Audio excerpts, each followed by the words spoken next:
तुम्हालाही प्रेग्नन्सीमध्ये मसालेदार खायची इच्छा होते का?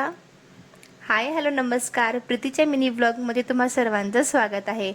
तर मला आज खूप जास्त वडापाव खाण्याची क्रेविंग झाली होती. त्यासाठी मी यांना सांगितलं, तुम्ही ड्युटीवरून येता येता माझ्यासाठी एक वडापाव घेऊन या. त्याने स्वतःसाठी पण एक समोसा आणला. तो समोसा इशिकाने खाल्ला आणि वडापाव मी खाल्ला. तर आमच्या दोघींसाठी त्यांनी घेऊन आले.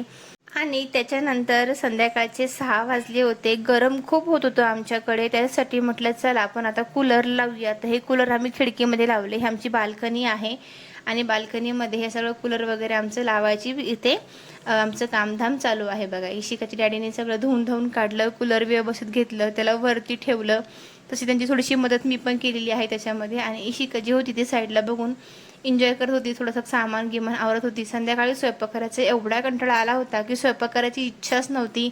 माहीत नाही काय, पण ह्या प्रेग्नन्सीमध्ये कंटाळा खूप जास्त येऊ लागला. तर जास्त काही स्वयंपाक केलाच नाही. दुपारचं जे होतं आम्ही तेच खाल्लं आणि भांडे वगैरे आवरून घेतले. थोडीशी भांडे घासायची राहिलेली आहेत, ते पडू देते आता. किचन वगैरे आवरलं सगळं. आता म्हटलं चला झोपायची तयारी करूया. तर आजचा असा दिवस गेला. कसा वाटला व्हिडिओ कमेंट नक्की सांगा. भेटूया पुन्हा एका व्हिडिओमध्ये.